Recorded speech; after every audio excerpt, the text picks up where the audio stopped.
Thanks to the support as a channel member, Bentai. Second leg of our Champions League knockout round game today, and we're still in the hunt to get back into the Champions League through the league. So far, so good. Season hasn't gone wrong again yet.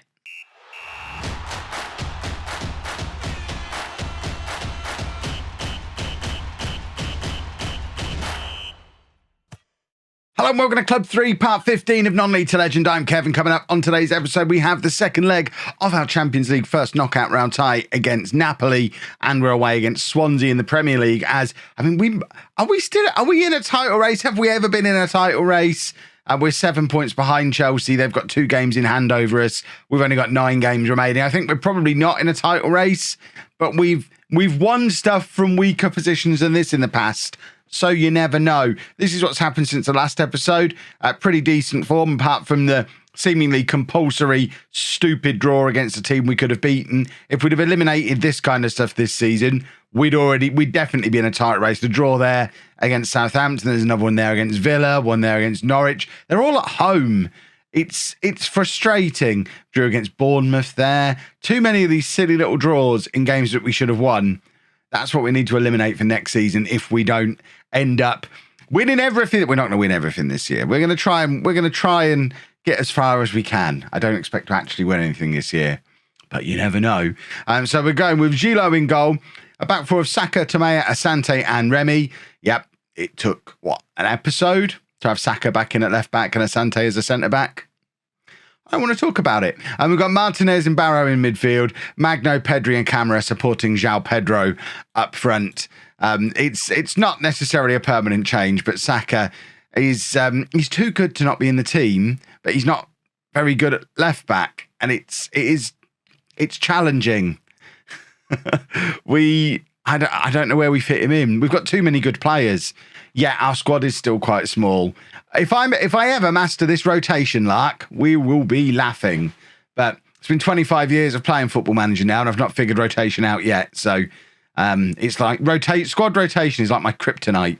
And once again, it is causing problems for us this year. But Martinez has won the ball back beautifully there. Remember, we're 3-0 up from the first leg at our place. If we can grab a goal, an away goal at any point in this game, then that pretty much rubber stamps things. There's only 8 minutes on the clock at the moment, and we are on the attack. Martinez picks the ball up in midfield again, finds Camara, who's got the overlap from Remy. Remy's going to get himself into a crossing position here. He fires it across goal. Magno's hit the crossbar.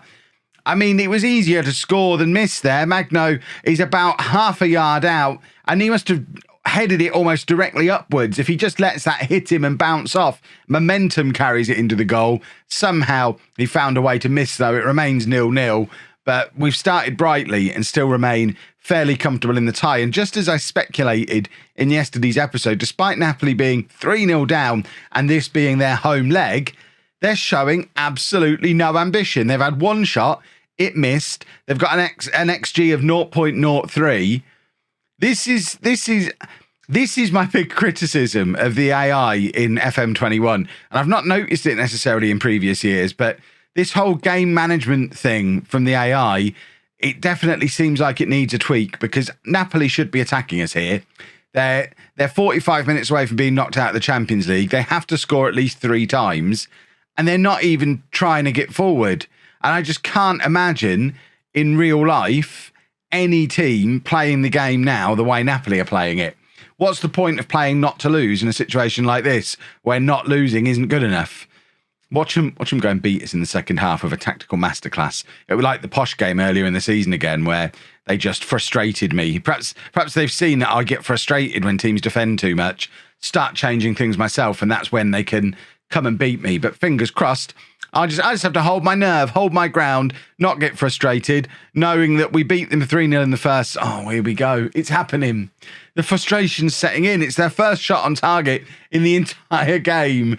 And of course they've scored. I don't want to see it. I don't want to know about it. How can this happen so often that teams are scoring against us with their only shots? It's absurd. Right, Saka with the corner. The corners of Saka, by the way, are one of the reasons why he's so high up the average rating list in the Premier League, because he gets so many assists, because he takes our corners. I still maintain that doesn't necessarily make him a good left back. It just means he can hit a good corner. So he picks up a lot of assists, and goal contributions always go a long way towards a player rating in FM. As you see, Saka is on a 7.1 today. I've not noticed him have a particularly good game. Have you? But apparently he's been the best player on the pitch. We're going to take off Barrow for Doyle. We're going to take off Magno for Delap. And fingers crossed, that should be enough to carry us over the finish line. There's 20 minutes of this game remaining. We just need to not concede two more times. Remy plays it forward to Pedri from the throw. Pedri goes past his man. Rather than crossing, he's played it across field to Saka, who plays it into João Pedro. There's Saka again, and Saka has the away goal that we needed. It's 1-1 on the night, 4-1 on aggregate. We've now got the away goal advantage as well, and with 19 minutes of normal time remaining, you've got to believe that is the goal that secures us a spot in the Champions League quarter-final for this season, and it's Saka charging forward from left-back. I was right. I knew he was a left-back. I've been telling you all along he was a left-back. No one would believe me. Just note down. Stay away from the comments section again today, Kev. They're going to pick on you. More cyberbullying incoming. Right. It is Napoli with the ball. There's less than 10 minutes remaining.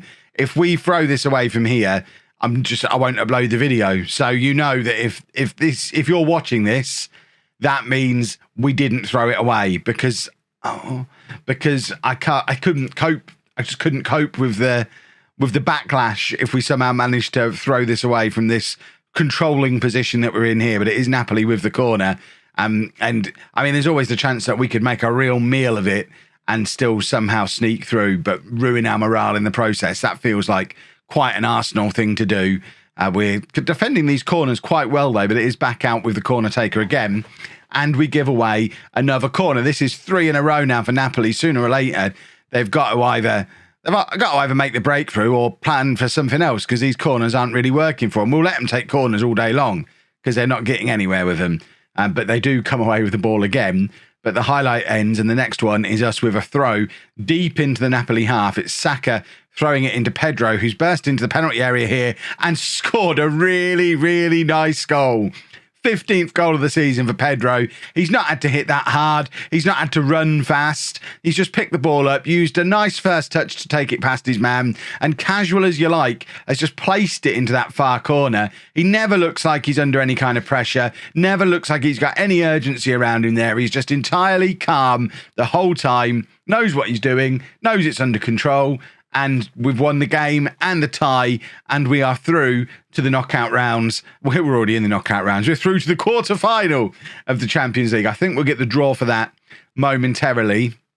We might not, actually. It depends. But we'll play Swansea, and if we get the draw before then, I'll show you that as well. Otherwise, tomorrow's game might have to be a little bit of a surprise. Let's give Saka a pat on the head, because we know he's good. I've said all along, brilliant left-back, that boy.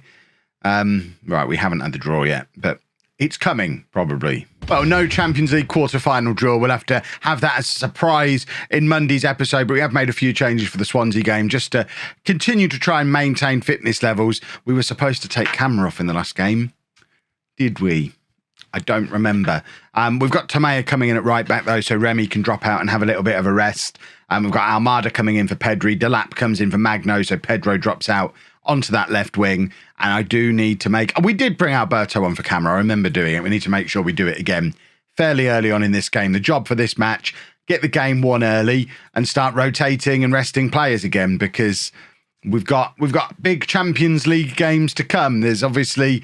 it's completely uncharted territory for us at this point. We've never been in... This is our first season in the save that we've been in the Champions League. But the last time we got deep into European competition was last season when we won the Europa League. So there's still the outside chance that we could go and win the Champions League this year, thus ending the save potentially without ever having won the Premier League, which would be yet another non-league to legend first that we could have this year. But probably getting just a smidgen ahead of myself. Let's focus on winning this match, making sure we're still in this title race, and we'll worry about the Champions League again in the next episode. Camera playing it across, looking for Pedro. It's a poor pass, though, and the Swansea defender intercepts, but no urgency in the counter-attack. They've taken their time, picked their spot, and actually done really very well and probably deserved a goal, but it's not the kind of counter-attack I would ever encourage my team to do. And because of that, It just looks lazy and alien to me. What are you doing? Picking your spot and taking your time. We want urgency. Oh, we've hit the crossbar there. I thought we'd actually tucked the rebound away as well, but it's gone out for another corner. It was a lovely corner initially from Almada. If we have the same again, hopefully we'll get a slightly better result this time. Almada looking for the in-swinger again.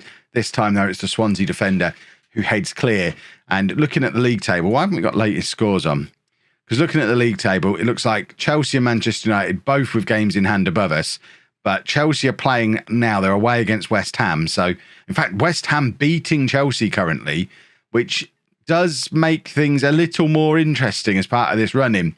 I mean, we're still 6 points behind them with them having 2 games in hand, even if the results stay as they are. But if we can grab a win in this game and West Ham can hold on in the other one, it does kind of just creak the door open ever so slightly for the possibility of a bit of backdoor Kev action later on in the season. Almada with the free kick. It's a lovely free kick as well. And Camera looks like he's been fouled in the area there.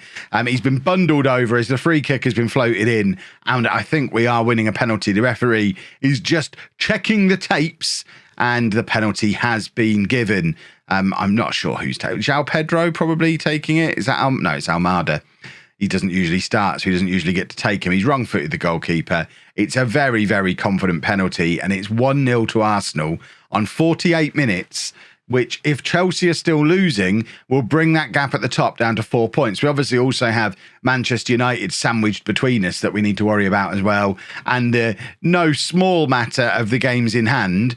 But we've said it before, and I'll say it again. I'd rather have points on the board than games in hand, and it's not a big gap looking at how it is currently.